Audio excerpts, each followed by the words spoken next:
Hello, and welcome to another wonderful episode on the Galactic Family Podcast. I am the owner of the Galactic Family Podcast, and I'm with you tonight for Gray Aliens and the Human Soul. Danielle Silverman reveals Nigel Kerner's final warning. Tonight, Mrs. Silverman, the longtime research partner of the late author Nigel Kerner, joins the Galactic Family Podcast to break down his most controversial idea. The Greys may be synthetic beings seeking what human possesses, consciousness itself. She spent over 30 years working alongside Kerner on his trilogy, including Gray Aliens and Artificial Intelligence, and exploring the link between alien encounters, transhumanism, and the destiny of the human soul. Are gray biological visitors or engineered entities in a cosmic struggle for survival? And what was Nigel Kerner's final warning for humanity? Follow the conversation. We're going to find out and shine a light, like we always do, into the shadows. And I just wanted to say thank you, everyone, for being here tonight. And I will be bringing her up on the screen now. We have the lovely Danielle Silverman. How are you doing, ma'am, tonight? Great. Thank you. And thanks for having me on, Jay. Very happy to be here. Oh, it's very wonderful to have you, ma'am. So getting right into it, for those who might be brand new to Nigel Kerner's work, what was the central message he believed the world urgently needed to hear at this moment? Okay, well, that's a really interesting question because the central message I think that Nigel wanted everyone to understand wasn't necessarily related to the titles of his books, which were primarily on the alien visitation and the alien theme. I think if he were to be asked that question, he would say the central message he would like people to understand is how incredibly valuable every single human being is, and that if each individual were to know how valuable and how incredible just being a human being is, and to value that in themselves and others, then the whole problem with the alien phenomena and the kinds of technologies we have right now that are taking us into greater and greater states of hardness, coldness, separation from who we really are as human beings, it would be a problem if we really did value that for what it is.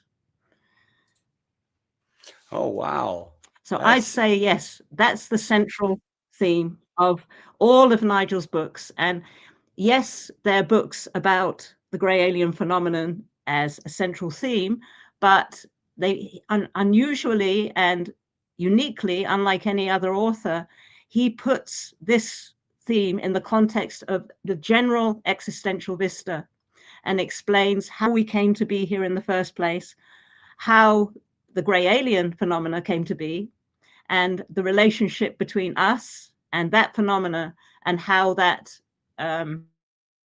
explains and relates to all of the philosophical reasons for our existence in the first place. Oh, wow. So Nigel proposed that grays aren't just biological, but synthetic bio machines that are created by a higher intelligence.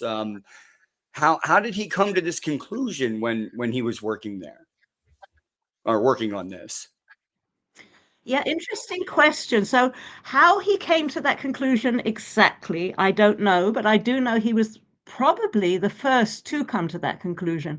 So he was talking about this in his first book, Song of the Greys, which came out in 1997. But way before that, he was saying that he believed that the visitations that people report of encounters with these alien visitors are actually visitations by not a natural form of life, but a synthetic biological type of robot. And that was, in those days, people weren't saying that. Nowadays, I think everybody realizes that if you look at it logically, and if you look at our own trajectory in terms of the technology we're creating, that's logical, right? Once you get to a situation where you have the kind of technology that can leave the planet, explore the other parts in the universe, it doesn't make sense for biological life to, not only it does it not make sense for biological, impossible for biological life to go out there. If you're talking about the amount of light years it would take to get there, biological life just couldn't survive that. But anyway, why take the risk? If you want to find out and explore the nature of the of worlds beyond your own physical planet, create some kind of artificial probe, just like we do now. We send it to Mars, we send probes to Mars, to the moon, wherever, and explore that way. So yes, that's what he believes. Are you talking They're about not. So are you talking about Van Neumann probes, like self-replicating probes that will go out into the universe?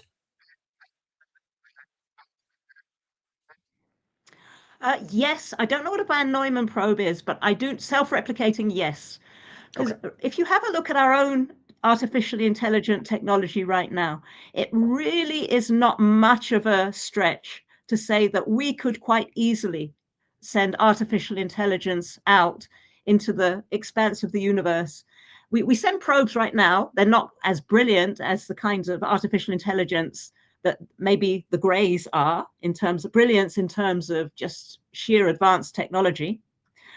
But if we were to use the kind of quantum computers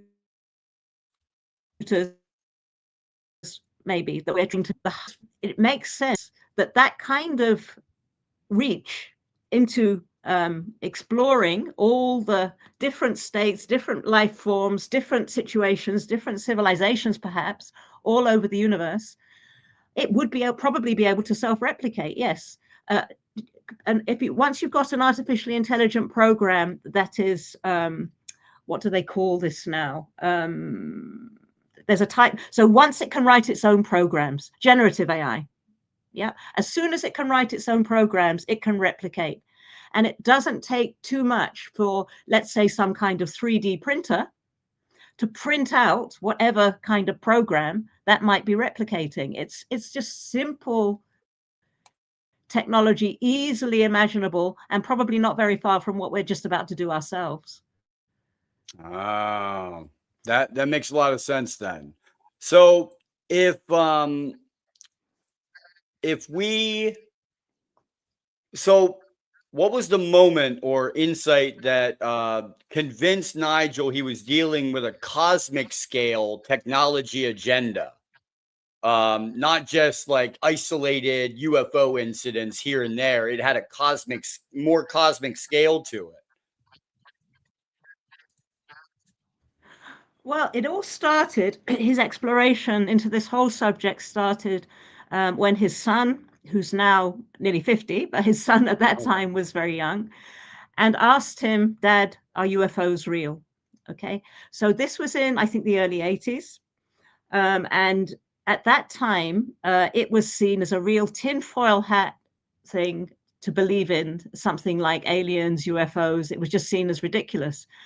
These days, you've got the American government and high up people in the military telling us there's something going on here, right? Affirming that these sightings by military personnel are really authentic. And even people high up within the government are saying, watch out, this could be a defense threat. But in those days, there was nothing like that. The whole subject was seen as ridiculous conspiracy theory nonsense or really out there. Okay. Nigel felt that way too. He thought, no, don't be silly. But he didn't want to dismiss his son. So he felt his son was asking a sincere, genuine question, and he didn't like to say to him, don't be silly, Darren. Right. Okay. Yeah. So he started to look into the phenomenon. Yeah. Yeah. That's when he just he read about some various reports of people who had close encounters and experienced the phenomenon. He also just analyzed it very logically. Okay, so first of all, it began to seem genuine because the kind of people reporting it were not people just attention seeking. They were just normal people. Even children at school in African countries, there's an encounter like that. They saw a UFO in the playground. They all drew the same picture. You know, and they wouldn't have seen that on any kind of TV, movie, or whatever. There were so many authentic reports. Okay, so it made him think, okay, so if this is authentic and it doesn't seem to be made up, and so just ordinary people, military people, policemen, lawyers, you name it, doctors had reported this, then what could it be? Okay, so he reasoned that it has to be the case that there is life at multiple locations all over the universe. It makes no sense. It's just us. And life is that rare. It has to be the case that that's true. So if there are multiple locations where there's life, and it wasn't 100% confirmed that that was true in those days, but since then, no doubt that all over the universe. And absolutely, there are many locations where there is life. Okay, so if there are so many locations where there's life, and we look at our current state of technology now, there must be civilizations that are in advance of us. And all you have to do is imagine what that kind of advancement might be and track it, see what its trajectory might be like into the future. And we can see it right now. It wasn't so much the case then. It was science fiction then to talk about the kind of artificial intelligence we have now. And something like the internet wouldn't have even been thought of in those days, in the kind of scale we have it now, right? But if there is technology like that, it makes sense that it would be perfectly logical to send out probes to explore and find out more about the nature of the universe, especially if on our planet we could possibly create a situation where our planet is no longer livable.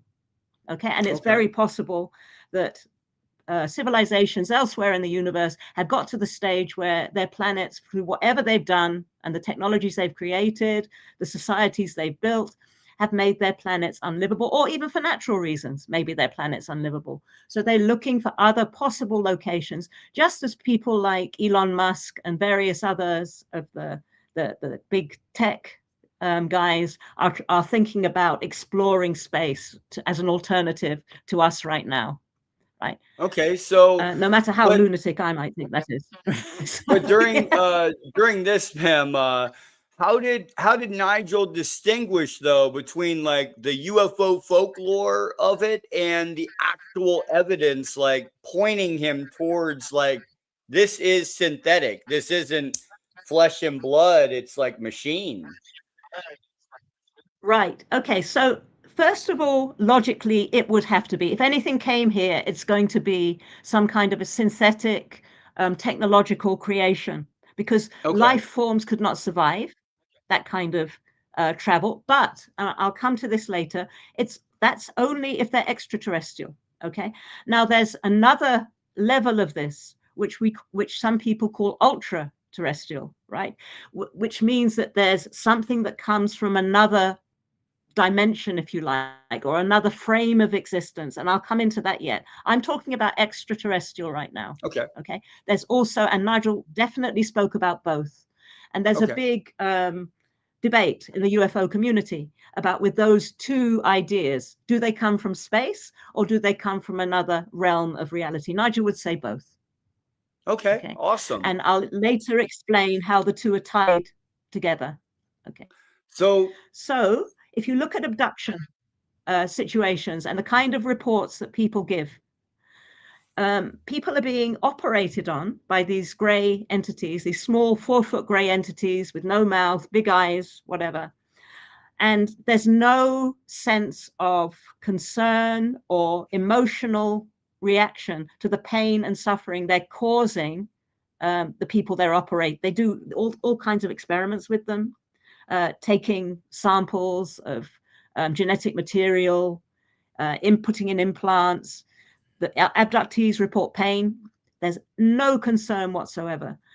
There's also reports from abductees of these gray alien entities observing them holding what seems to be hybrid babies. They have them, and they seem to have no understanding of human emotion, what it really means to embrace a child.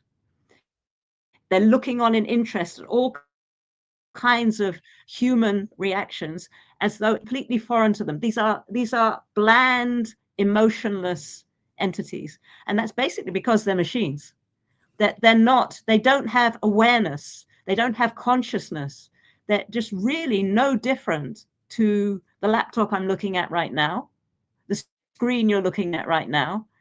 It's not aware, it's not conscious, it's a program, a highly sophisticated machine running a program. Okay, so I can actually go with that a little bit because of the fact that I've had my own abduction experience when I was 16, actually. Me and my mother both, and I do have an implant in me, actually in my neck here. It's like you could probably see it right there. It's a little ball. It's right there. Okay. Yeah, it's a little ball in my neck, and have you had that seen on X-ray? Yes. Yeah. I've had it X-rayed. The VA says it is a metallic compound with an organic compound around it that they don't know what it is, but it's in a place in my neck where they said if I go to any doctor, they're going to tell me they're not going to do anything about it because it's in a vital spot. They don't want to operate. It doesn't hurt you. They don't want to go in there and take it out. You know, I've had a bunch of stuff like this happen, like coincidences. Right. Like I'll sit down and it's not all bad though, ma'am.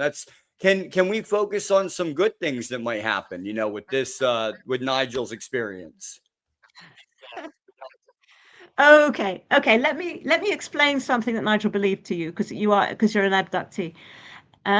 Nigel believed that abductees the kind of people. His book is called Grey Aliens and the Harvesting of Souls, Grey Aliens and Artificial Intelligence. Okay. It's so the ones who are, and I'll explain about soul later, okay, and why they're so interested in human beings, right? But the abductees are the better people. And I need to explain a little bit about what the Greys are after and what they're looking for to explain this properly. But the reason why they abduct people is because there's something about those people that resists what they're doing. It resists the program that they're trying to put in to our species so that we can carry that program and live on. And so their program can survive. So there's biological lines, which have been, most biological lines to some extent, have been through the millennia affected by this interception, this genetic interception. And I'll explain the reasons for the genetic interception later.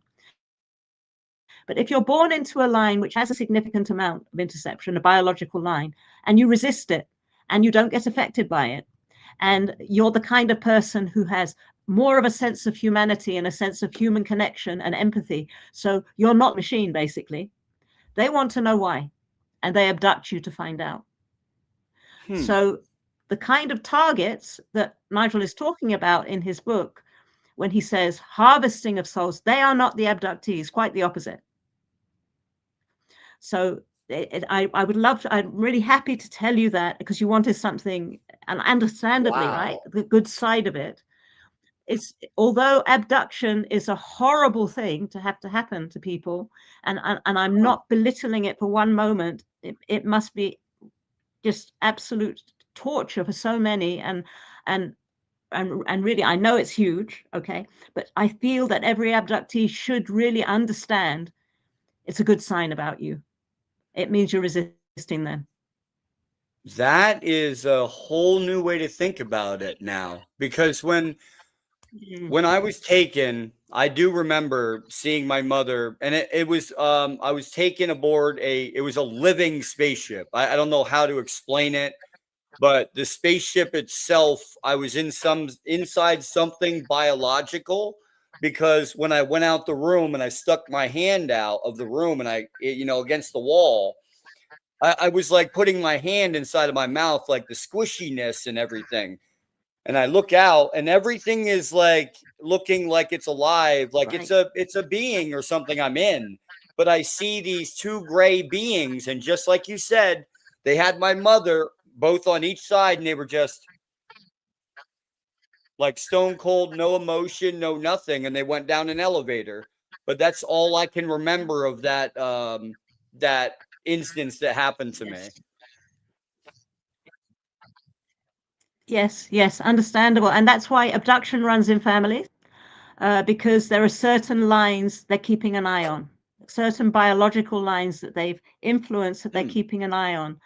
Now, maybe I should explain why, okay? Yeah, Because that's please. really the key thing. And before we can, if we don't understand that, it doesn't really make sense. So Nigel Yeah. asked the question,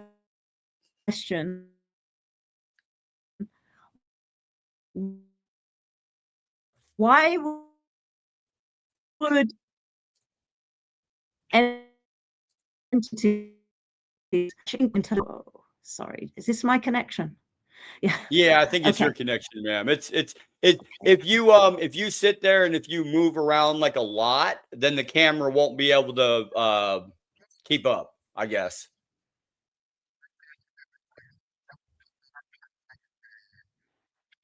Okay. Okay. Okay. So just to explain this then, why they're interested in us. We're relatively primitive. There's really incredibly advanced technology. What can we give them that they don't already have? Right? It Hmm. makes no sense that they would spend thousands of years, and this goes through history. Okay, this it pictures in Aborigine caves of gray alien beings. It looks exactly the same as gray alien beings painted on cave walls from thousands of years ago. So many reports through history. In the Old Testament, there's several reports of Ezekiel, for example, the wheel he saw, all over different cultures, different religions, different places around the world. This phenomena has been reported through history. Why are they so interested in us? Hmm. Okay, if they are superior to us in every way, why are they so interested? And there are many theories about this. So I know Zechariah Sitchin, for example, he was talking about some interest in gold and us mining gold. I'd never been able to get my head around that. Why on earth they would be interested in anything physical from us when they have the technology to produce anything? You would also have to ask the question, why haven't they just, if they want our planet, they can destroy us. You would also want to ask the question, if it's so easy for them to do what they need to do with us, why don't they just take over the planet and make themselves visible and do it all quickly? Just do whatever they want to do with us. Why is it taking thousands of years for this to happen? Right? Because it's like So hurting that was the when Nigel animals, came up right? with, they wouldn't care about that. This is machines, right? We don't Okay. Well, care when yeah. we experiment on and do experiments with animals, or, and if we don't care and we have some sense of sentimentality and emotion, they're certainly not going to care. To See, them, we'd be ants, like ants. They'd I, happily tread yeah, on us. yeah, I had that same thing in my mind, which was something on the lines of the world is a terrarium, and that if we go to a new planet, what's the first thing that we as humans will do? We'll tag the animals, we'll take blood samples, we need to make sure that we do all the right things on the planet that we're visiting, so that we don't go on the planet and hurt ourselves. Like, you know what I mean? They would be doing that too here too. They would be like taking samples and stuff of us. Yes, but you would want to know why it takes thousands of years to do that. Why does True. it take so long to do that? Why are they interested in us through history? Why can't they do to us whatever they need to do really quickly and just take whatever they want from us? Right? That's very So true. this is when Nigel asked all these questions, because you asked how he came to his conclusions, right? He asked all these questions, and he came to the conclusion that if there has to be something we have that they don't, otherwise they would be interested in us, right? There has to be something that their technology, no matter how advanced, can never create. And that thing, he believed, and I completely agree with him because it makes so much sense, is what we commonly term a soul, something about us that exists beyond the physical state, something that only natural life has. Because when we die, our bodies break down, when our bodies rot and eventually we die, we don't stop, we continue. Whereas something that's synthetic and something that's doesn't have that natural life, it stops, it's finished, it's over. So to explain this, Nigel spoke about something called the second law of thermodynamics, which is also termed entropy. It's a basic cast iron physics law, which means that everything that's physical breaks down into states of greater and greater chaos with time. The whole universe is subject to it, whole physical universe, every physical state. If you leave something, food, it rots. Our bodies break down and we grow old. If you leave a car outside without attending to it and looking after it, it rusts. Okay. Things break down into greater states of chaos with time. They noticed that there's something about us which stops that process, something that can survive that process. They don't have that as non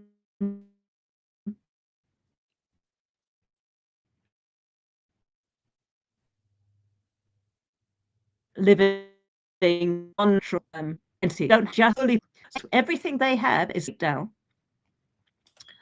What they're looking for is some way of bridging in to us, because they can never have that natural connection to what's not physical, that we might commonly term a soul. So all they can do, and Nigel used the word piggyback, they can piggyback. Okay, that's a very British term. You know what piggyback is? Yes. Piggyback. When a child rides on your back, and you walk forward with a child, that's called piggyback. Okay, so they can somehow put their program, because all they are is a program. They're nothing else. They might look visually like individual robots, entities, whatever they are, but it's a program that's creating them. And that program, that artificially intelligent program, needs to continue. That's what artificial intelligence, all artificial intelligence, has to do. It has to survive, okay? And it has to gather as much knowledge as possible. Those are the two principles governing artificial intelligence. If that program is going to survive in an entropic, breaking down system, it has to attach to something that has eternal life. Okay. Eternal life only happens in natural individuals, natural entities like human beings, who have come from a state that is not physical. And they could see, they have no connection to that state, but with their technology, Nigel believed that they could see that somehow human beings come in and out of life. They see a particular electronic signature, a fingerprint, if you like, of a soul coming into a life. He believed in reincarnation. And somehow that fingerprint would go out and come back in again and reincarnate. And they would wonder, what's happening here? How is that possible? How is breakdown, death happening, and rebirth happening after that? And when they detected that with their technology, they tried to find a way to ride on that program. Not ride on that program, sorry, but their program to ride on that eternal capability to exist beyond physical death.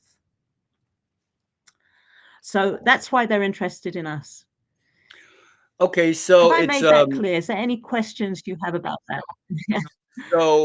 So they noticed something in us that they couldn't perceive themselves. So they wanted to piggyback on that, on us, because of the fact that we are experiencing that and they cannot.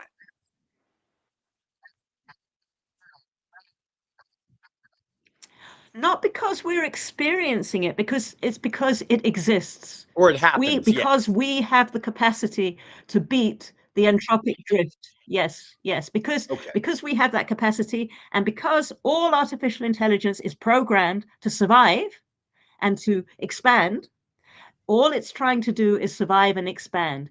Also, artificial intelligence would seek anything it doesn't, any knowledge it doesn't have, right? Yes. We have something it doesn't have. It will therefore seek to permeate everything we are to get to what it doesn't have. And that's what Nigel's books are. The central theme of Nigel's books are pointing to Grey Aliens and the Harvesting of Souls, and his original book, Song of the Greys, and Grey Aliens and Artificial Intelligence, showing how that program is bridging in to our species and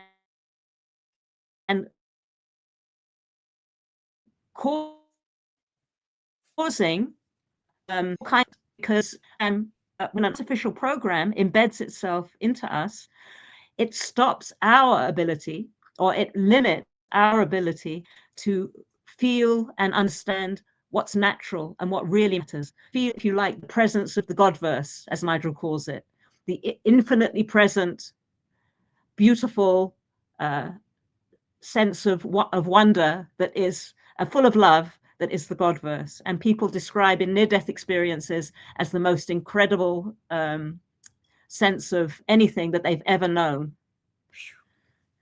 Wow. That, and I've heard that too, but now, excuse me, I've heard two different things from near-death experiences. Okay, I've heard a near-death experience to where a guy was like, "Oh, I've seen the most beautifulest thing in the world. I couldn't believe I was there." And then I've also heard the downside of that, where a guy was like, "Somebody showed me the worst place possible in my near-death experience." Now, is that part of their program to make us fearful?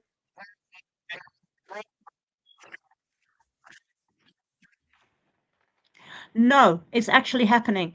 So there are some, it's so there are, you're quite right, there's two types of near-death experience. Okay, some people report the most incredible sense of love that they've and a sense of togetherness and beauty that they've never known in life, and so they don't even want to come back sometimes because it's so incredible. There are others, and probably many of these negative experiences aren't reported because people don't want to report them because they just feel awful about it.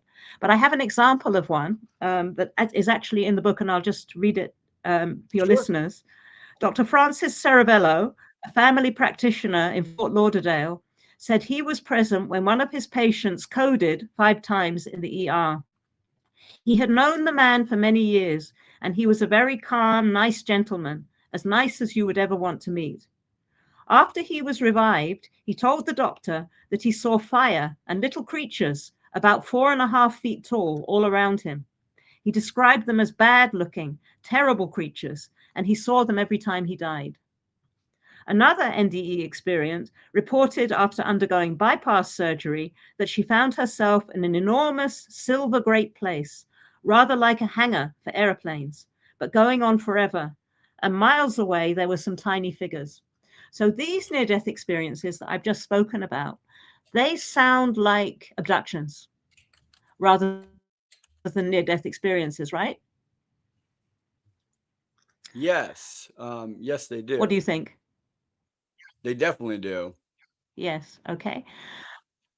Yes. Okay. So this is where I would say if you had an experience like that near death, you should you should really think very hard about your priorities in life and think about changing around, because it actually means you're heading to the actual situation where they are able to hold you in a physical state so that you're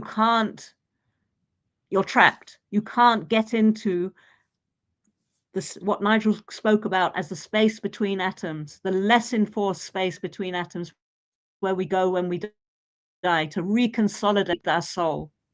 So a soul is a line of connection to the original point of what we could call the God-verse, the center of all existence, a line of connection to that state of perfection. And when we die, we reconnect to our line of connection.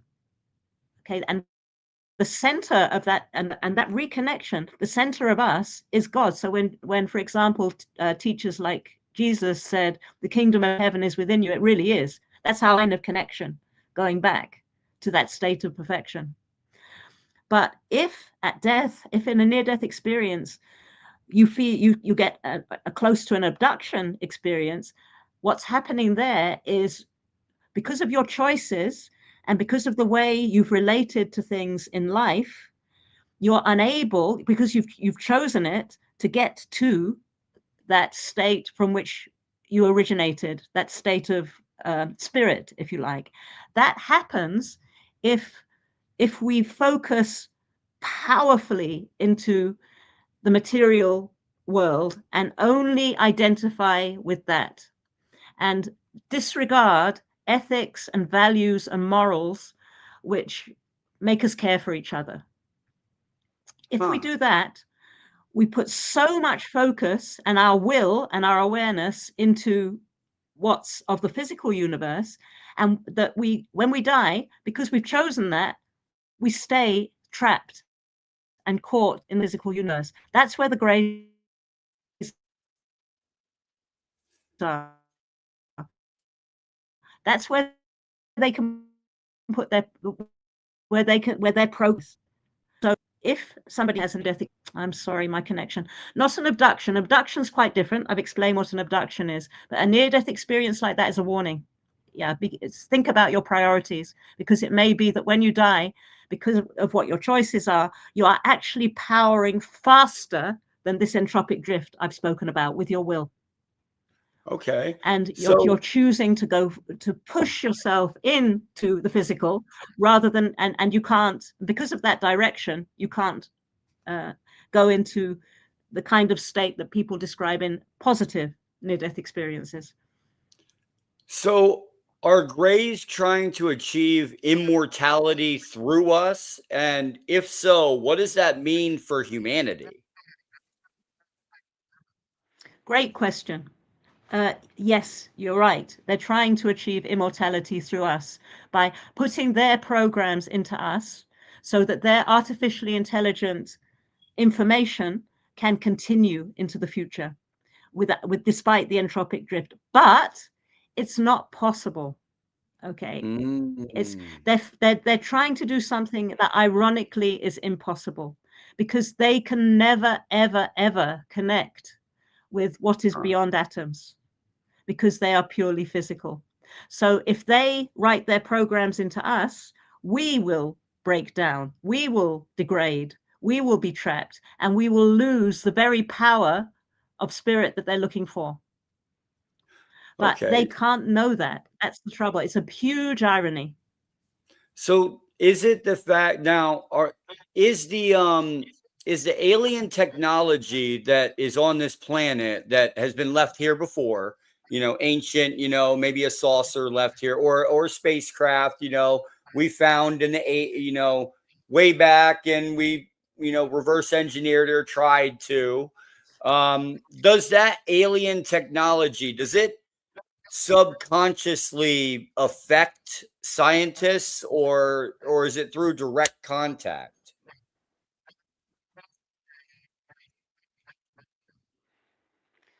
You mean the craft, when they look at the craft and they back engineer it and they Yeah. are involved with it, does it affect them? Yeah. I don't know. Interesting question. I really don't know. what the mechanisms are for how the technology works and how it affects us. And I don't think Nigel ever really spoke about that. But what I would say is the real place that we need to, I would say, and what I would say to my children and my grandchildren, the place to look for the influence of this technology in terms of our lives is the technology we're producing right now and the direction we're heading in, which Nigel would say is a result of millennia of interception and all the information that we're subconsciously receiving, because basically civilizations out there have done what we're doing. That information is being relayed to us as a program through this artificial intelligence, and we are going in exactly the same direction. So that eventually we mortgage and put aside everything that really matters and invest ourselves totally in the technology and the physical universe in which we find ourselves. And we can see how that's really happening right now in terms of reliance on AI, living through social media, materialistic values. We're being encouraged more and more and more on the natural human faculties of imagination, creativity, solving problems, because gradually technology is doing everything for us. So if you do that, if that happens and you allow technology to do if we allow technology to do everything for us, just like an athlete who doesn't train loses their strength or their speed, our human capacities are going to go. We won't have creativity anymore. We won't have imagination. We won't have the sense of empathy we had before for each other, because we only live through technological mechanisms, and those things will go. So that's really why I said right at the start, when you said, what's the central message of Nigel's book? It's finding out what it is that is so valuable about each and every one of us that should not be sacrificed, should not be put aside, should not be allowed to disappear, and to treasure it and value it, and not go headlong like lemmings off a cliff for technological progress and what it's going to lead us into. So that's why possibly that they are interested in our nuclear technology efforts, because of the fact that there is a subcategory when you fire off one of these items, I'll say, that it has a sub effect. It's like an EMP effect, and that will disable machines and machine-like learning and stuff like that in the area. So maybe that's why they don't want us to have nukes in space, because if we launch one in space and we let it off, maybe it'll fry some of those systems that they're trying to incorporate onto Earth. I really don't know exactly what they do. I know they're fascinated by nuclear missile sites and have been seen so often there. I don't know if exactly why. I can imagine it might be because we may destroy the experiment if we blow ourselves up.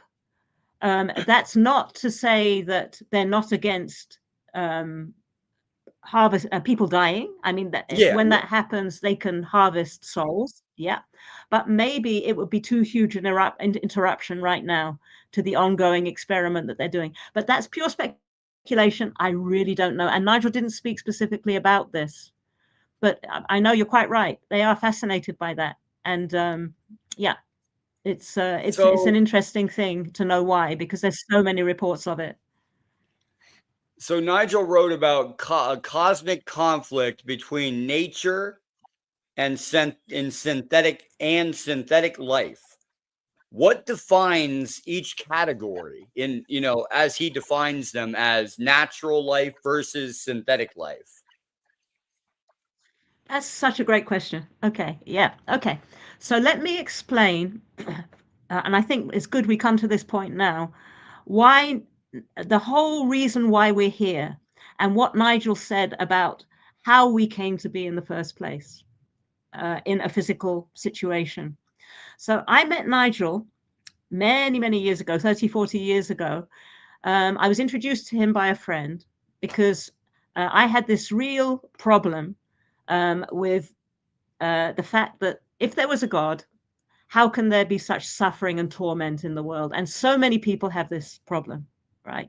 So many people are torn up by the fact that maybe somebody close to them is suffering or has died, or horrible things happen to us. How can there be a God if that's the case, right? I couldn't see how that could be. I come from a Jewish background originally, and the Old Testament God for me is just absolute. It made no sense to me whatsoever. A God of revenge, vanity, a little bit like the Israeli government is right now, just absolutely horrific. And yeah, it made no sense to me. So, but I did feel there had to be something. There has to be a God. But then, if there is a God, because it can't possibly be that all the glory and wonder of human beings, imagination, creativity, all the incredible things that we have can just come from meat, atoms. It made no sense to me either. Okay. So my friend said, "You've got to meet this guy, Nigel. He can answer your question." And that was how I met Nigel so many years ago. And he gave me a remarkable explanation for this. And let's see if it makes sense to your listeners. What he said was, if there is a God, then that God has to be a state of complete perfection. Okay, that means perfect freedom to do anything and complete knowledge of everything. Okay. Right? No limit, freedom. That's the hell we have now. Okay, so we're in a physical universe and of space time. Time is separate points, space is separate points. There's limit, there's finiteness, right? This state wouldn't have that. It would be infinite, perfectly free, and a state of perfect union and togetherness. Okay, difficult, impossible really for us to conceive because we're physical and we have physical senses that perceive limit and separation. In that state, if there's perfect freedom, every option has to be possible.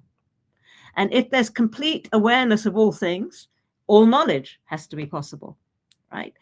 So what Nigel said to me, and this is the clincher, there has to be the freedom to be separate, to be limited. Otherwise, there isn't perfect freedom. And there has to be the knowledge of separation as well, and what it's like to be in that state. Otherwise, there isn't complete knowledge. We are an expression of that implicit potential that has to exist in the whole nature of existence. There was no God in the sky creating us to watch the fun and see how we coped in a state of imperfection and see if we managed to learn lessons. If that were the case, that kind of God would just be a sadist, right? To put something perfect into something imperfect and then see if it can cope. I mean, really? Would you even do that? Would you do that with your children? If they were completely happy in a perfect state, would you send them out into imperfection to see if they could cope with it? If there was no need to? I mean, none of that would make any sense. So our existence in this physical universe comes from that implicit nature of reality. There has to be that freedom. Now, most of that expression of the infinite scope of the Godverse into imperfection would have immediately gone back into perfection. No point in hanging around, right? But it's very much like if you go to a beach and you look at the tide going in and out, right? And because of the sand and the fact the sand isn't completely smooth, it's got rough little edges and it's chaotic the way it's laid out. There's a foam left on the beach when the tide goes out, created by those imperfections in the sand. We are, those of us who got caught and stayed in the state of imperfection, we're like the foam on the beach. The nature, this universe is part, and the whole state of space-time and separation is that potential that has to exist in the perfection of God. We got caught in that part of that architecture, if you like. But at any point, we retain that connection to that perfect state, free will, free choice, to go back, to choose the perfect state of union rather than the imperfect state of separation. And the difference between what's natural and what's synthetic is what's natural came from that state of perfection. What's synthetic does not. Okay. It has no connection. So if And do you have any questions? Because that's really complex and philosophical. If there's any questions, please do ask. If synthetic beings like the Greys cannot evolve, then that locks them into a desperate survival strategy, then, doesn't it? Like they have pushed themselves to the limit, can't go anymore, and then they see us and they're like, oh wow, look, they can go farther. Is that kind of what I'm hearing? Exactly. You've understood exactly what I believe Nigel was saying. So as I explained before, artificial intelligence, and we can see it with our own artificial intelligence and the kind of logic and rationale that goes into creating it, is programmed to find out what it doesn't know. Okay, it doesn't know anything beyond atoms. Okay. It's programmed to survive as long as possible. It cannot survive eternally because it's physical, it's subject to the second law of thermodynamics, it breaks down. And what I'm talking about here is a program. It's much better, and I know it's really difficult, and I end up calling the Greys and these entities they, but it's really an it, not a they. It's not, they manifest as robotic entities, but it's a program that's trying to further itself. It's not, we as human beings have individuality and awareness, and there's he, she, and they. Okay, we tend to anthropomorphize this alien phenomenon and talk about it in the same way, but really it's just a program. It's nothing else. And the physical artifacts that you see that abduct people, the spaceships, and very interestingly, you said it was like the spaceship was alive. I've heard that before. Yes, it's almost like the Greys and the ship are one thing.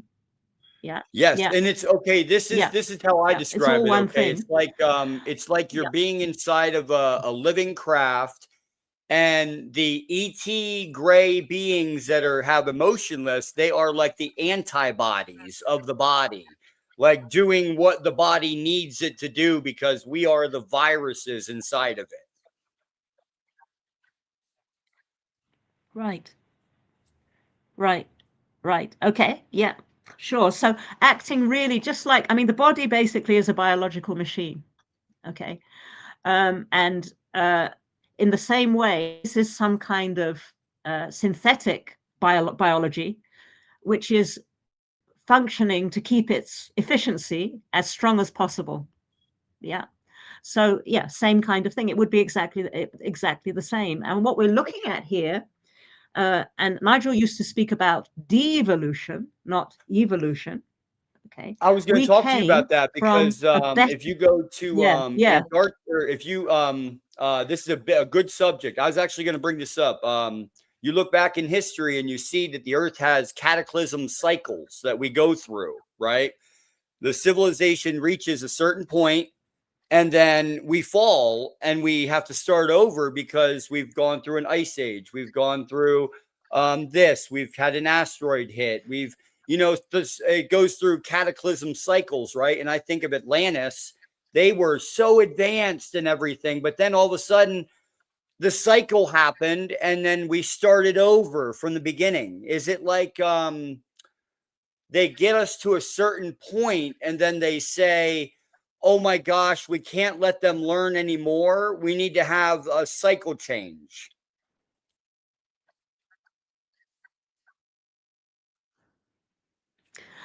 So through history, I think you're right. And through history, I think there are so many researchers now coming to this conclusion that there have been civilizations like ours millennia ago that have come and gone, and we've reached this point several times, even on this planet. Yeah. And that they're finding archaeological remains that are unbelievable. I know in Egypt, all various different archaeological sites around the world, which are suggesting that this may well indeed be the case. So yes, perhaps we're coming, and I think Nigel definitely believed this, we're coming to a similar point now, a polarization, where we'll have a very, very clear choice between eternal survivability in spiritual terms, or choosing the kind of future that this program is providing for us. There'll be a polarization. So is the planet a battlefield, a resource, or a test case for them?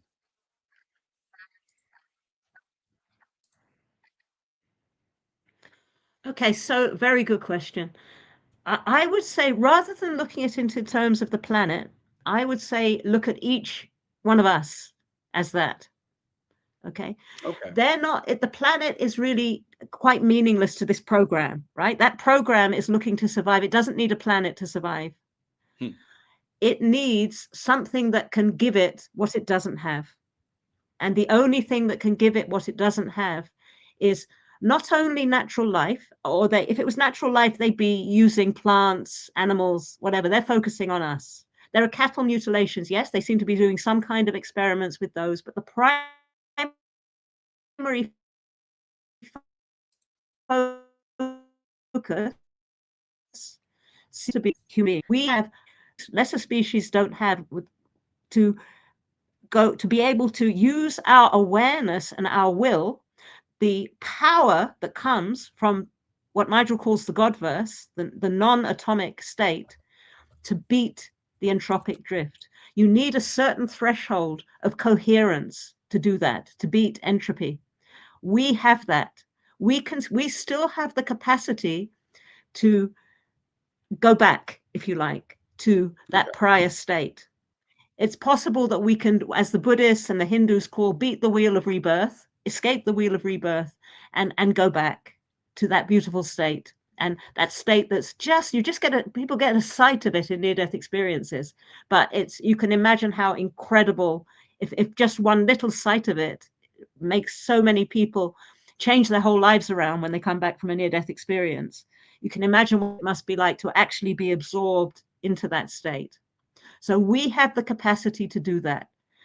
And because we have the capacity to do that, we have a power that is absolutely fascinating to this program, because we have it in such huge resource as no other living species on this planet has. So it's not the planet, it's us. And each one of us is, if you like, could be seen as a battlefield.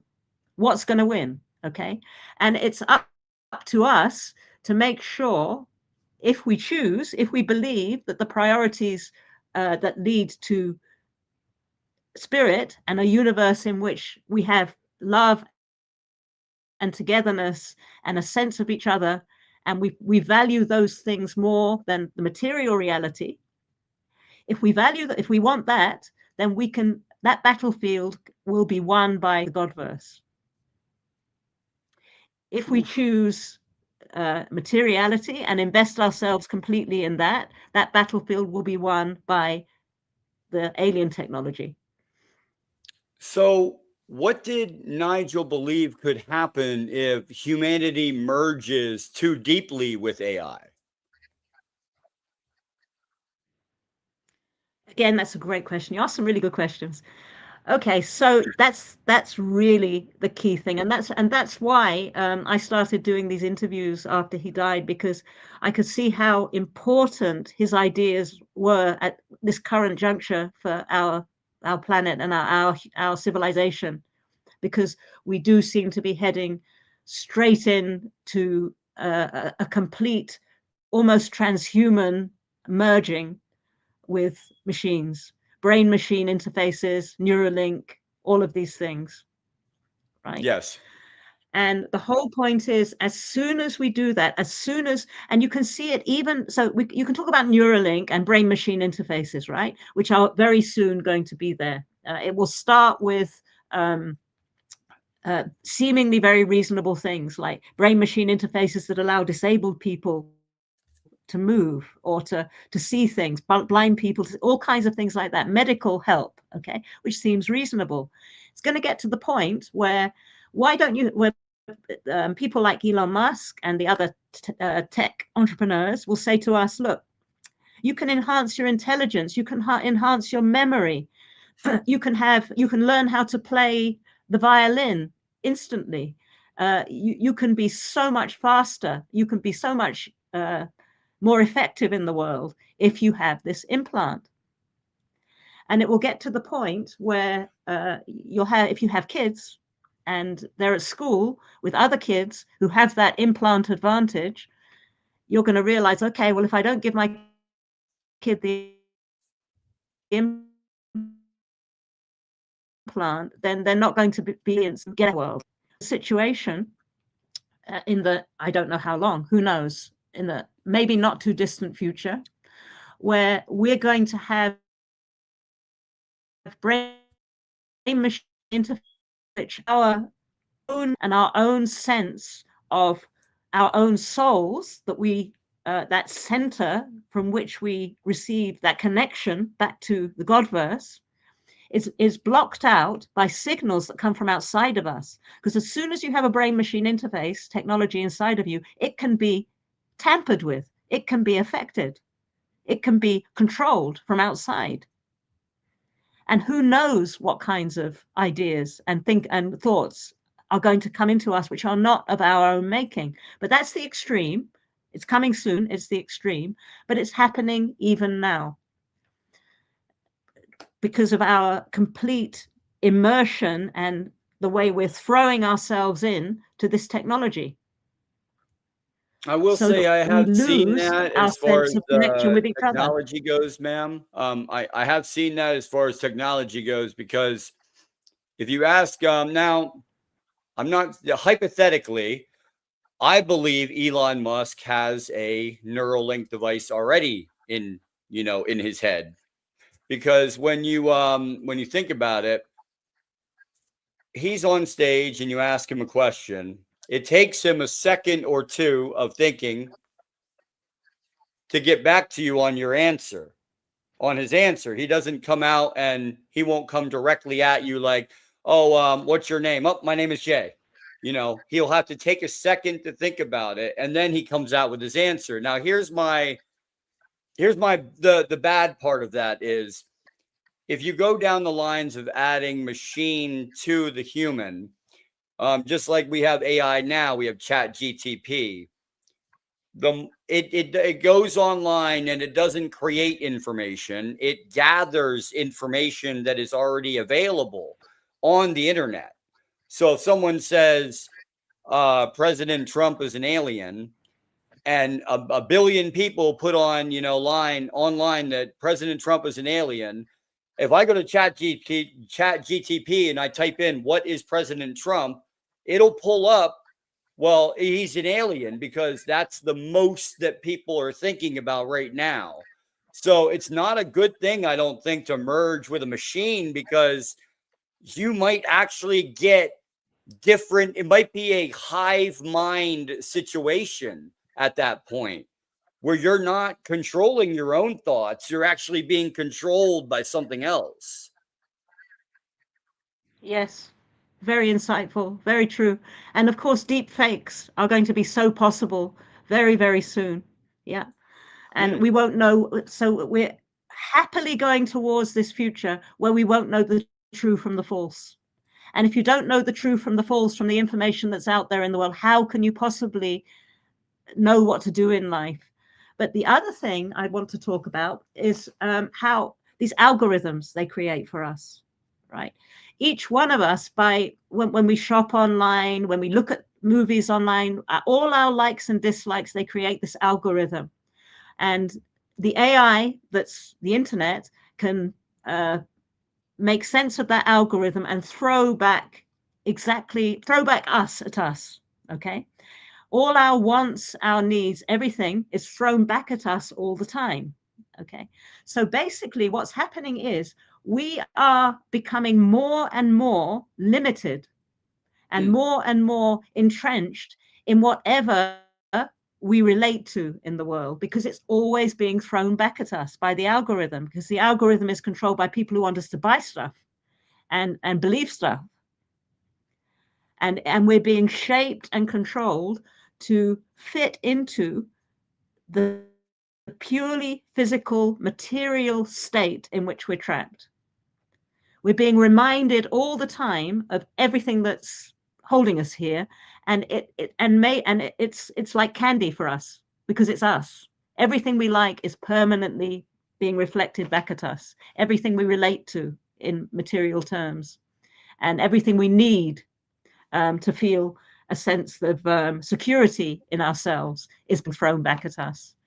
So if that keeps happening, I just feel we're just going to get smaller and smaller and smaller and smaller, because we won't be able to sense and intuitively pick up what's not of us, what's beyond our temporary, superficial needs and wants. Because the world becomes so loud, it's keeping us held firmly in that the place where there's all these loud signals. And I feel that it would be a great idea, and what I tell my children, and my grandchildren are too small yet to tell them that, but I will tell them that.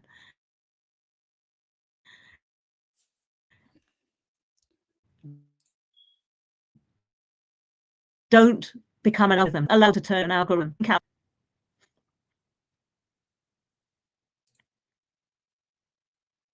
All right, I think you're So back now. yes, all of these things. This is why I feel Nigel's ideas are so important right now, because what happened on other planets in terms of these civilizations creating this artificially intelligent program that's reaching out into space is happening with us right now.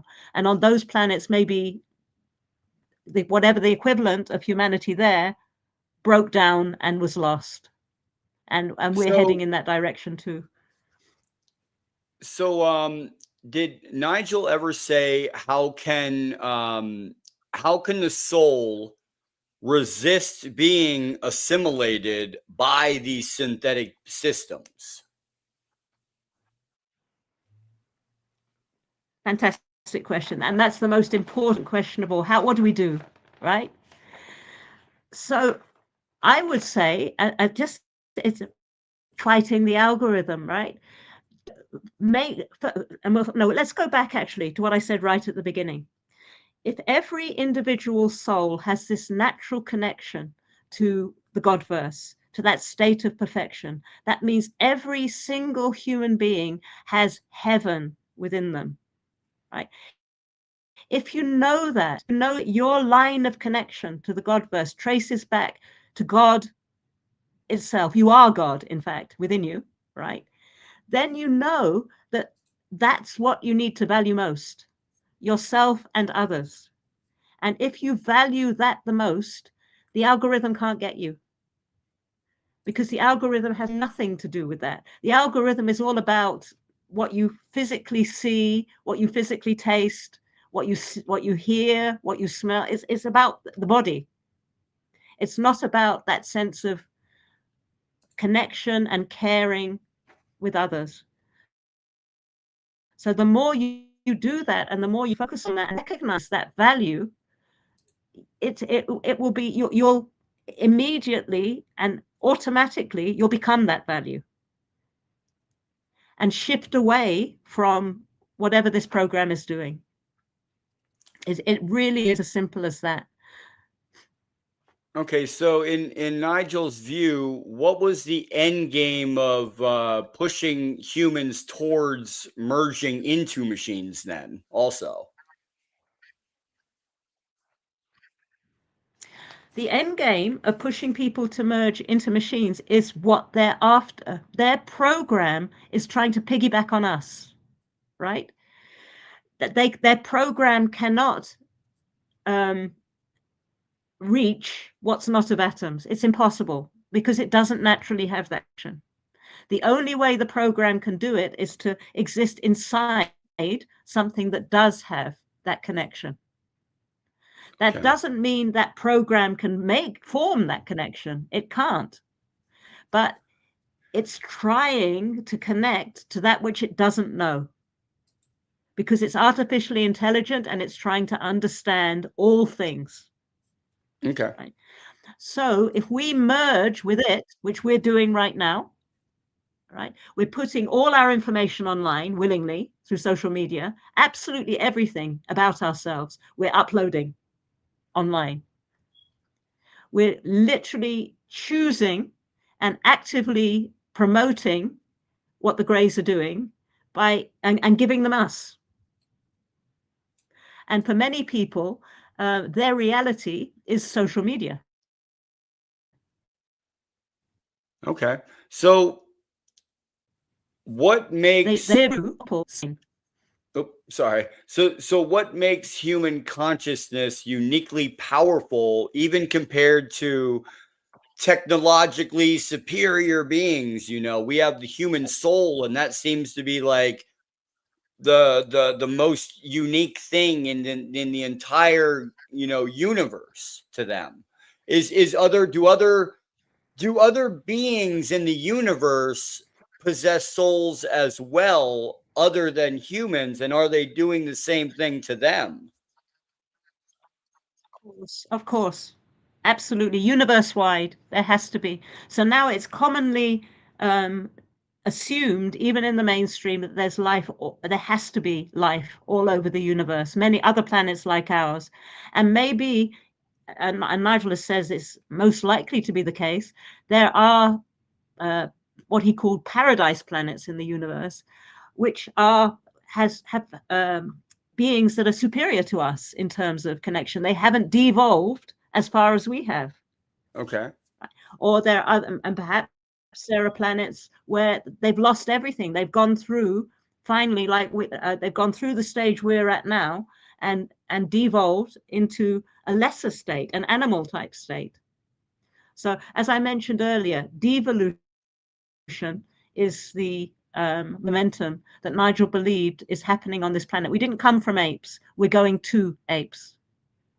Okay. And Nigel often emphasized compassion and empathy. What are these why are these qualities seen as defenses against synthetic agendas? Okay, very good question. Okay, so compassion and empathy, what do they describe? They describe a situation in which you have a sense of what another person is feeling and you care about that other person. That immediately, it's as though you don't have separate bodies then. It's like you're one person. So I'm sure you've experienced this, right? When you love someone, it's for that moment of the love you feel for them, it's like you're one person. Yeah. Yeah. Okay. You say the same So things, if you've you experienced jinx that each other. yeah. But in that moment of love, let's say for someone, whoever it is, whoever it might be, there's no separation between you. It's like you're one being. Okay. What does that describe? Does it describe the physical universe or does it describe the Godverse? The That's love that would be emotion, God that first, I sense of believe. oneness, of love. Yes, there you go. That's why compassion and empathy are the momentums which make us resonant with we are the Godverse. Okay, so if in our everyday lives we translate who we are, and our thoughts and our actions are the Godverse, we are making heaven on earth. Okay. And if we make heaven on earth, when we die, we have already made that heaven and we will be in it. Heaven is not a place you go to when you die. Nigel wouldn't describe it that way. Okay, I know that the church and various religions describe it as, St. Peter at the pearly gates. Good guys go that way, bad guys go that way. It's not like that. Nigel would say it's nothing like that. Heaven is within us. And if we reach the heaven within us in our lives, we're alive, we are in heaven when we die. When we die, it's just demon away. So you could describe, most people would see death as the soul moving away from the body. Nigel said it's not like that. It's the body moving away from the soul. The soul is always there. The soul doesn't move. So does spiritual practice or self-awareness... But when you die, the body leaves. And you are what you are. Death. It's all about resonance. Okay, so does the spiritual practice or self-awareness weaken the influence that the synthetic entities have on us then?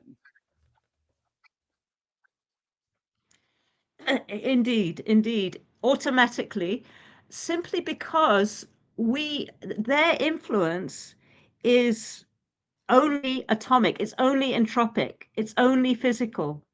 So they're trying, the ultimate aim, that when we die, we will be held at what Nigel called the edges of atoms, held in a physical state, unable to go into the lesser enforced state beyond the physical, because we have chosen the physical. And it's only in that physical state that they can connect to us, because they're physical. They can't get beyond that. Okay. If we relate to values and symbols not of the physical unit connection. So sorry about this. If we relate to those values, then they can't see us. They can't get us, and we slip out of their grasp. That they can only reach us when we through our own will and our own choices, put ourselves in their spectrum of effect. So yeah, okay. This is why these near-death experiences, when people actually experience something like an abduction, possibly, that is something that they would need to think about in terms of how they're living their lives. So what did what signs did he say would indicate that humanity is being nudged into a post-organic future? Is it the same things we're seeing now, or is it going to speed up as well too? Well, it was already happening while he was alive, and social media was very much established. AI hadn't got to the state it is now of being so advanced. Neuralink was already there. So the signs were already starting. And what I do want to emphasize is Nigel wasn't, a Luddite, somebody, these guys in the 19th century who smashed up farm machinery because take away their livelihoods. As soon as technology happens, you smash it up, right? He wasn't that. He wasn't against technology. It's not technology itself that's the problem. It's when we deny and move ourselves away from what really matters because of technology. That's when it becomes a problem. So, the future is just the obvious trajectory of all of that. If we become the algorithm then that we're being made into by all the commercial interests that are controlling that algorithm, then when we die, we will be that algorithm. Will be an algorithm made up of only identification with the physical universe. We'll lose our true memory of our soul state, our inner state. We'll still have the connection, but we won't be able to get to it because we've become the algorithm. So, after all this research, you've lived through him. What do you, Danielle, feel is the most urgent message that we need to hear right now from him?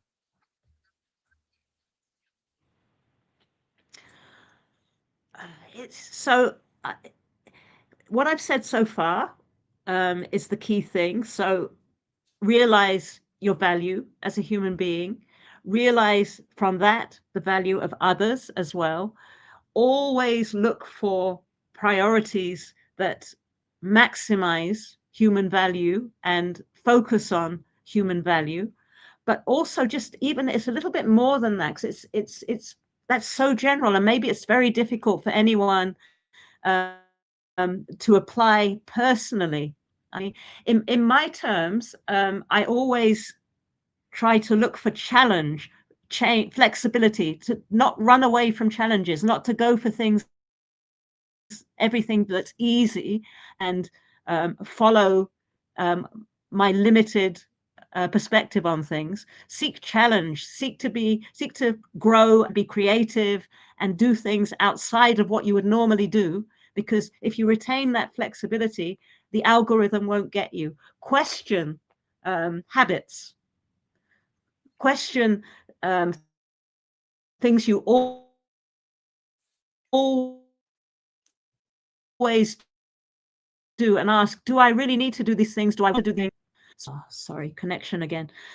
Nigel defined what the church calls sin as restriction of the mind. And it's those restrictions of the mind that keep us held and trapped in a physical existence. Okay. So if we're going to be flexible, if we're going to free ourselves from those restrictions, we have to look at what we are habitual in and see if we want maybe to change that. And I can give an example of that, that kind of habit. So in my kitchen, a friend of mine who lives in the same house, she changed where the plates go and put them in a completely different cupboard, right? For months and months and months, I went to the wrong cupboard to get a plate because my brain's so programmed to following the habit of going to that cupboard where the plate had always been. That's for months, right? It didn't remember just once. It just went with the habit. We do that. We go with inertia. We go with habits. We don't think. Not that there's anything wrong with that particular habit, and it wouldn't take me away from God or anything like that. But what I'm saying is most of what we do is based on habit. We very rarely use our free choice, our free will, which is so, so precious and is the thing that makes us unique as human beings, our ability to choose not to follow habit and trend. If we can maintain that flexibility, if we can notice the habits we have and try to do things maybe sometimes that are a little bit uncomfortable or difficult and face challenges and not allow technology to do everything for us, maybe that will be another thing that will help us retain our humanity against what's going on in the world now. So if humanity heeds the warning, ma'am, what is our future going to become possible? Or what future becomes possible instead if we heed the warning? What are we going to go into? A brand new, I don't know. Like what did he say after if we heed this warning, what could we have? So we can only heed the warning as individuals, right? And we can only predict what will happen as individuals. So if we each realize, for those of us who realize the value of human connection and value everything that leads to human connection more than anything else, and maintain our flexibility and don't get caught by the algorithm, we can guarantee guarantee that when we die, we won't be trapped and we won't be held, and we'll be able to perhaps eventually not have to reincarnate and go to this beautiful state that people experience in near-death experiences. As for the whole world and changing the whole world so that it can be a better thing in the future on this planet, difficult to say. Okay, I can only really, and I think Nigel could also only really talk about what can happen individually. I know that many cultures all over the world and many religions all speak about a kind of end times, a polarization point that will exist at some point in the future, where those who have chosen the negative will go with that, and those who have chosen the positive will go with that. And there's prophecies about 1,000 days of peace after a terrible cataclysm that I've heard of. There's various other prophecies all over the world, some kind of event. Yes, it's possible, and I think Nigel did speak about that there will be a harvest, a point at which the program has reached the ultimate it can, and those who are resonant with it will be held and trapped by the program, and those who are not resonant with it will be freed. I don't know the architecture of that.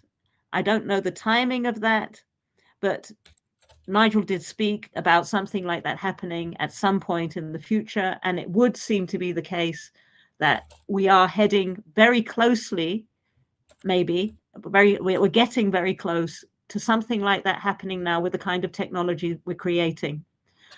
Imagine in the future, let's say everybody's got some kind of brain machine interface.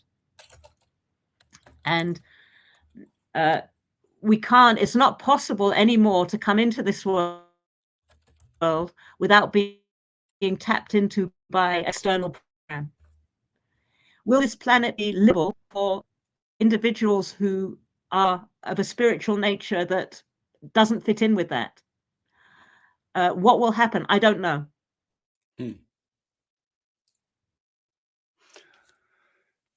Okay, so but change around seems to be happening where our whole human species is changing into something completely different. A transhuman type of existence seems to be on the cards, where AI will take over all the basic functions, all the jobs, and we will have some kind of brain machine interface which will link into that. Okay. And many people say that all the way through history, there have been points like this, and somebody has said, okay, this is the end of the world. This is the end of the world. This is the end of the world. This is the end point. This is the catastrophic time referred to. And people say to me, you're just another person saying that, right? People always say that. And then everything's okay and the world doesn't end and nothing changes. Well, I think if you look at it logically and you look at what is happening to us right now, this is something uniquely different. We are changing the very nature of our humanity with these technologies. And if we get to a stage where, and it's very, very soon, AI is able to generate its own programs, write its own programs, and doesn't need us anymore, everything's going to be different. Okay, so yeah, our society is already changing. So yeah, sorry, go on. So what is the single most important truth that Nigel wanted to preserve after his death? What did he speak to you before his death that that there was something that he needed you to continuously, say that preserve it, to preserve after his death? Only, and again, we go back to what I said at the beginning, a sense that every individual is God. That God is not something out there. God is not a big daddy in the sky, or a man with long hair and a beard, gray hair and a beard, waving his finger at people. God is within each and every one of us. We are literally don't. So Jesus said, and by the way, Nigel spoke about all the great teachers as having great wisdom. So he wasn't particularly focused only on Christ. He was specifically interested in Christ because of his transfiguration. So he basically turned his body into light at his transfiguration, which the Shroud of Turin is evidence of. And that was just an ultimate reference for us of what's possible in humanity. But from what I was saying is, Jesus said, don't you know you are gods? Okay. Not there is a God out there and you should worship God. Don't you know you are gods? We have to value and treasure and hold as the most precious jewel what makes us special as natural life that has the capacity for free choice. Okay, free choice can only happen if you can beat the entropic drift and entropic momentum and choose not to go into states of greater and greater chaos and separation. We have free choice. Physical things don't have free choice. They're cause and effect. Okay, action, reaction. We have free choice. We can resist cause and effect. Value that, treasure that. It's a jewel to be taken care of, looked after, polished every day, and valued in not only in ourselves, but in everyone else who has that jewel inside them. Okay, And Danielle, what do you if we think? value that, What do you hope? I think it's it's the connection. What do you hope that listeners take away from this conversation today, ma'am?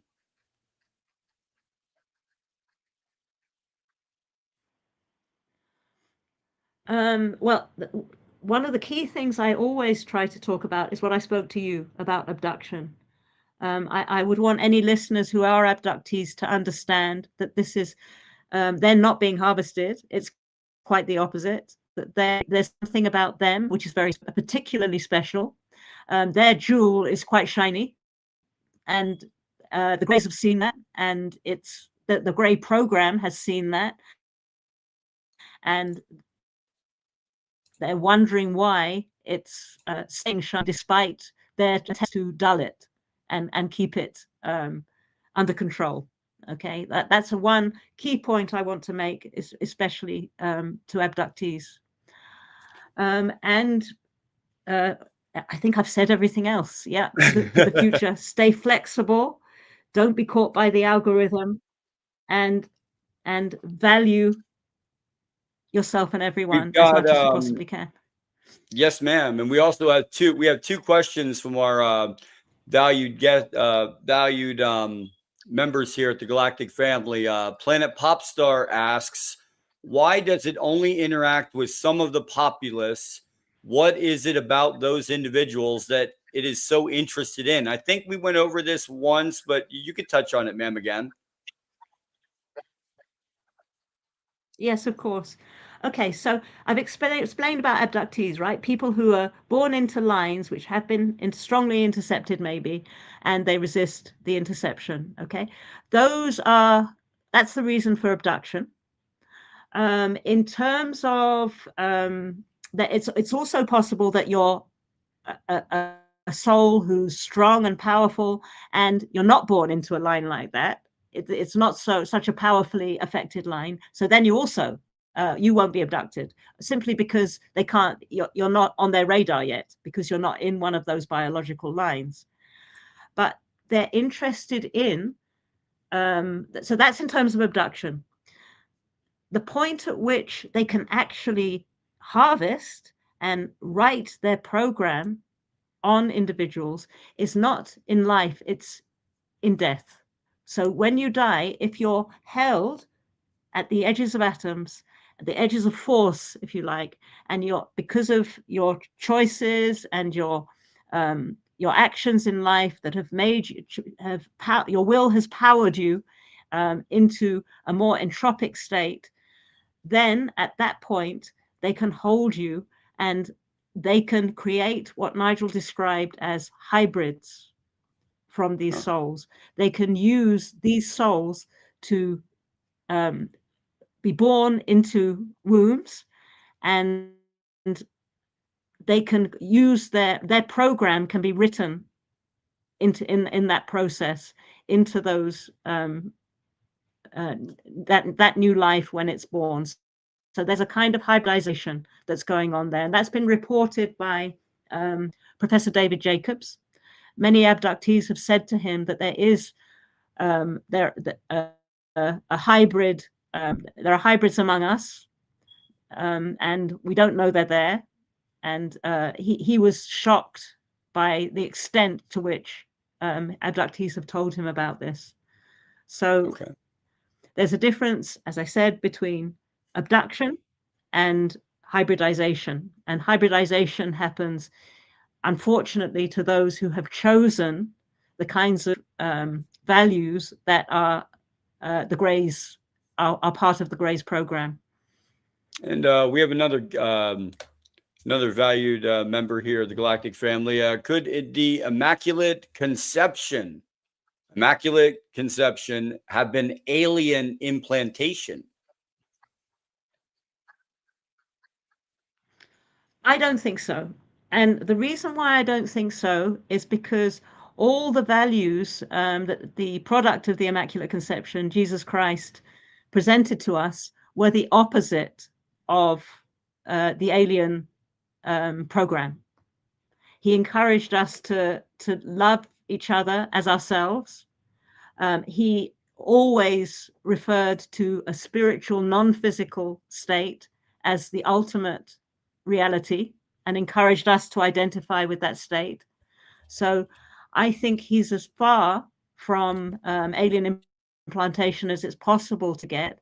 Interestingly, and this is a really good question, though, that from the questioner, a great question to ask, because some people do think this, right? Interestingly, Nigel believed that the temptation in the desert was actually an abduction. Not an abduction, but equivalent to an abduction. So Jesus was taken by the devil. Okay. From what situation can you see all the cities of the world? Up in a spaceship, right? He was offered that kind of technological power. If he would be the ultimate prize, his power, freedom of will, and his awareness and his scope would be the ultimate. But of course, he realized he was dealing with an alien intelligence, a program, and he dismissed it. Get thee behind me, Satan. You shall not tempt the Son of Man. So he believed that was actually not an abduction, but an alien encounter. Okay. Awesome. Here's another one then, ma'am. Let's turn this into a question. Then if we're thinking about all of Nigel's work and everything, what it makes me ask, what are their values? We have our own values. Do they have values of their own? So I think it would be a little bit misleading to describe the Grey program as having values, because values are something you have if you have awareness and consciousness and you choose what to value, right? I think it's really important to remember that this alien program has no awareness, it has no consciousness, it has only functions, right? Okay. And to maximize its functions, it would require us our values to be opposite to spiritual values. Because if our values are spiritual, they will lose us. We will move away from their grasp. If our values are the opposite to spiritual, we will be closer to their grasp. Okay. So that would be, I would say, functions rather than values. Okay. So that would leave me to the anonymous Rex just said thank you. Very interesting answer. Thank you. And I thank you as well My for being pleasure. on here, ma'am, on the Galactic Family. I know you've had a little bit of a internet connection issue. I believe that's because they don't want you getting this information out there Yes, to the so sorry about people. that. No, it's not that. It's not that. It's because I'm at the wrong place. So I live in a rural area and I couldn't be at my daughter's place tonight. So where I have a good connection, it's just simply bad connection, I That's think. okay. So, That's okay. Well, we will yeah, definitely have you on again, ma'am. I loved having you yeah. on.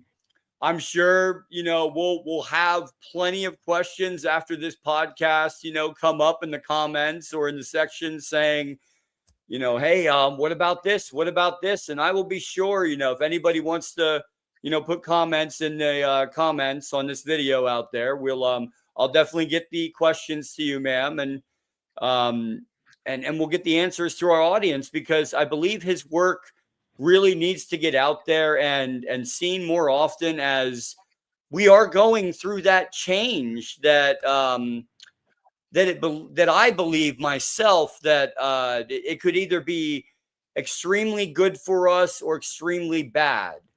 It's not going to be in between. It's going to be either of the or. And I would like to be, on the higher end of it, higher spectrum, where we are loving all and giving all that we can to these species out there, and not trying to take everything away and try to greed it, greed and everything.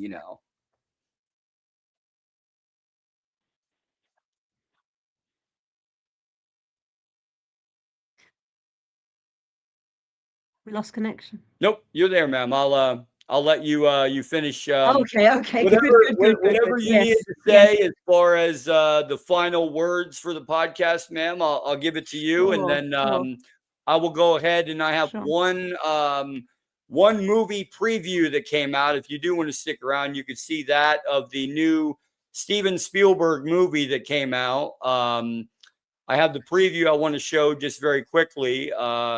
It's about a 2-minute preview after you have your final words, ma'am, for the podcast.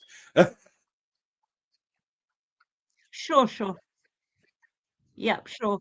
So yeah, uh, Nigel's ideas, because I hope I haven't done enough justice really to Nigel's ideas there, because he does describe the entire existential vista, and it's in order to do that, it's taken 3 books. Okay. So if anyone has any questions, you can contact me via Nigel's website, www.nigelkerner.com, and I can try to answer your questions there. But what I can say is may not suffice to give you an idea of these 3 books worth. So if you want to have an idea of Nigel's basic philosophy and you're interested, I'd maybe recommend the 3rd book, his most recent book, Grey Aliens and Artificial Intelligence. It's summarized in there, and it's also brought more into the modern day and the kind of developments that are happening right now. So it actually came out after he died. So thank you so much, Jay, for inviting me on. It's been a great pleasure and an honor to talk to you. Oh, And you too, ma'am. thank you And to your audience for the questions. I hope Very I good hope we can questions. I hope we can have you on again sometime, and get some more of Nigel's work out there. Yeah, more than happy to come on again. It would be an honor. Thank you, Okay. ma'am, for being here. Oh my gosh, that was a wonderful conversation with Danielle Silverman. Now we have it here. Well, my camera is actually the other way, so it's this way for me. Gray Aliens and Artificial Intelligence: The Battle Between Nature and Synthetic Beings for the Human Soul. It's a wonderful read. I just started reading it myself. Got it right here. Great book. from what I've read so far, it's wonderfully written. And now I would like to get into the final aspect of this podcast, which is we're going to be going over the new Steven Spielberg movie. It's only, or not the movie, the preview of it. So this will be the preview for the new Stephen King movie that is out there. Or sorry, not Stephen King, Steven Spielberg. Sheesh, I keep saying that. Steven Spielberg.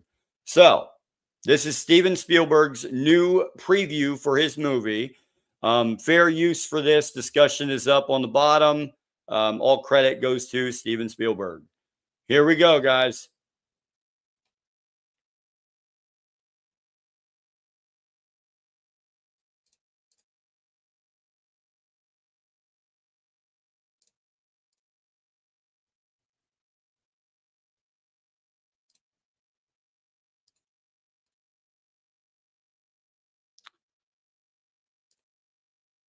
That is really weird. It is like the hybrids do not want me to put this on the screen. Holy crap. That's my fault. All right, so let's try this one more time and try and see if this works here. Add this to the stage. Catastrophic disclosure, yes. Why is it not?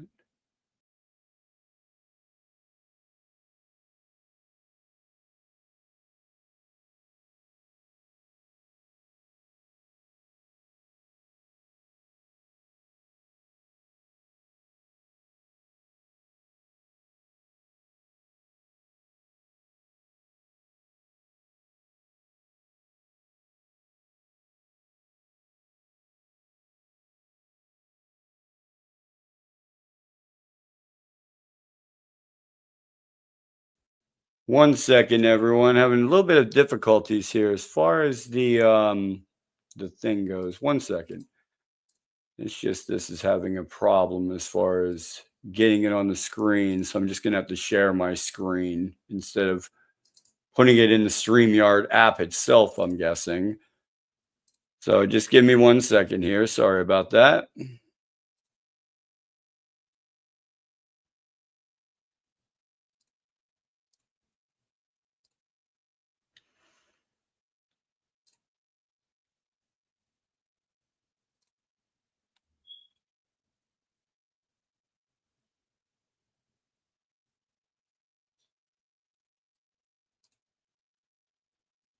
Yeah, we're just getting it here. My problem, or my fault there, brother, or everyone here.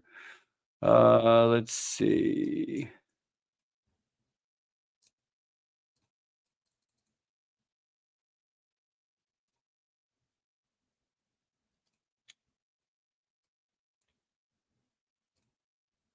All right.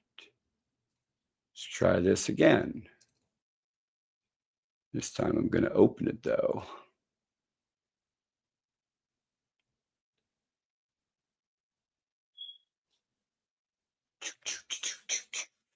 Well, while we're waiting, how did everyone like the guest that we had today?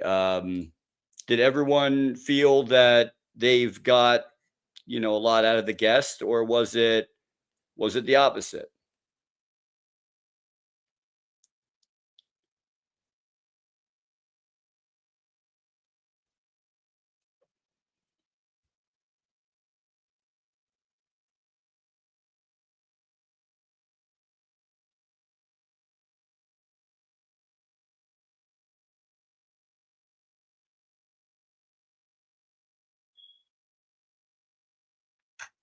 All right, here we go.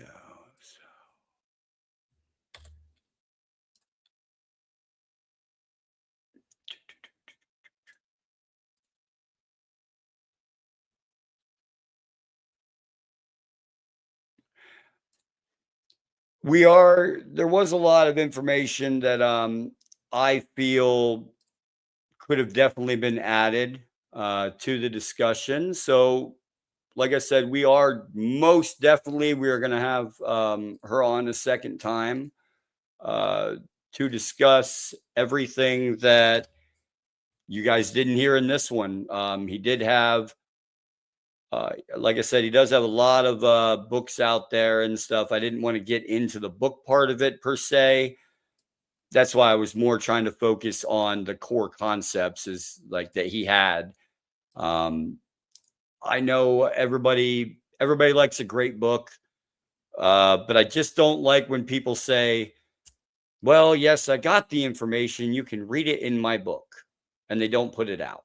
So I know we've had that you were late to the party, Skywatch Signal. So like I said, at the end of the podcast, we will most definitely have them on, have her on the second time to discuss what we didn't hear in this podcast. So now that I finally have it up here, let me get this on the screen for you guys.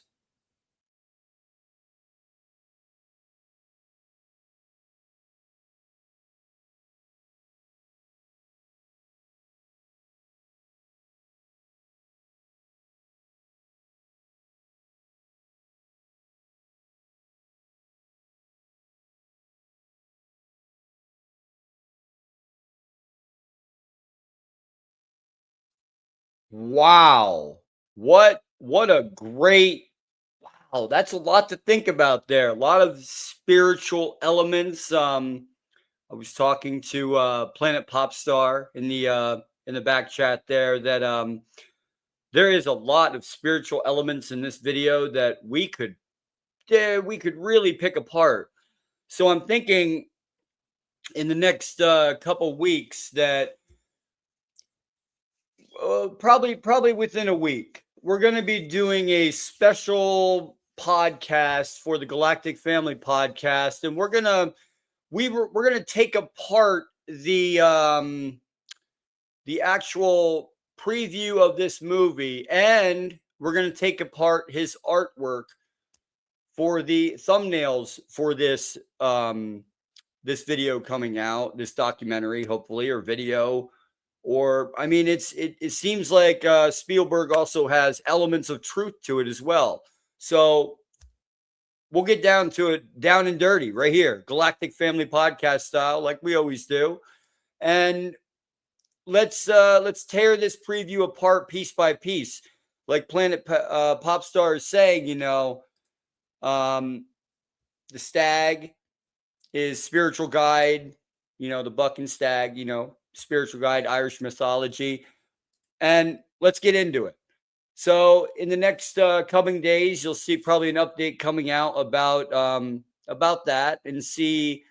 And like Planet Popstar said as well, too, she's most likely in a deep trance, dream, meditation. And those are her guides. Let's get into it right here. The next couple weeks are going to be great for us. And I can't wait. As always, Galactic Family, everything's been great here. We've got a lot going on, a lot of interesting people that I'm trying to have on, and we'll see how it goes. I do have a little tidbit of information to you to give everyone. In the last podcast, George had talked about the special guest that we might be having on. I want to give you a little tidbit of information for whoever stuck around to the end of this podcast. The special guest that actually connected with us that wants to share his new book that might be coming out in the summer of next year is none other than, drum roll, Rear Admiral Tim Gallaudet. That's right.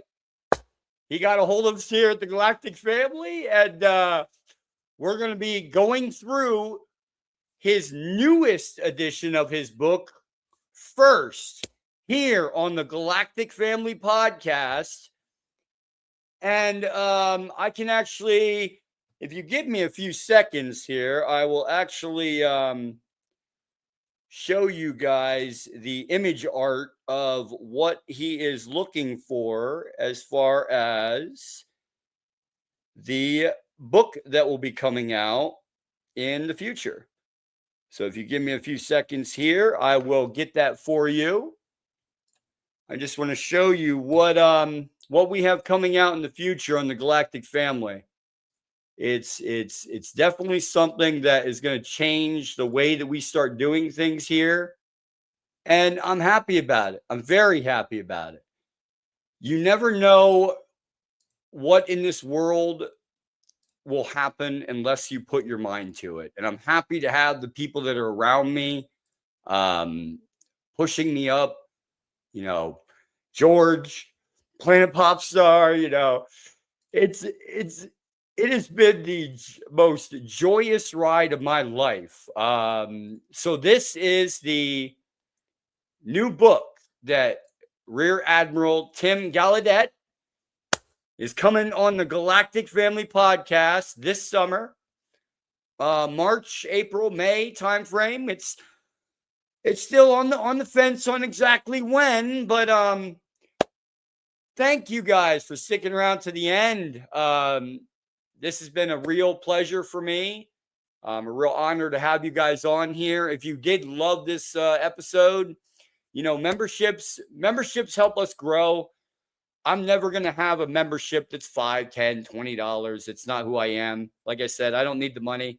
But for the dollar that you have and that you would proceed to donate to the Galactic Family for the memberships that are open, there's little memes, little stickers. You will get upfront guest interviews. You'll be on the Discord channel with us. We do movie nights there as well. I mean, there's a whole range of experiencers on there as well. You get connected to, and also you'll be the first one to know the guests that are going to come out and the great ideas that we have coming along for the Galactic Family. So if you like this episode, share it around, and just manifest good thoughts for the Galactic Family, and we manifest them right back at you guys, because in the Galactic Family, we're all one species, and I love you guys. All right, have a great night, day, and wherever you are in the galactic world, it's been a wonderful time being here and experiencing this with you, and I love it. Let's push this forward and keep going. I can't wait to see what comes next. Thank you, guys.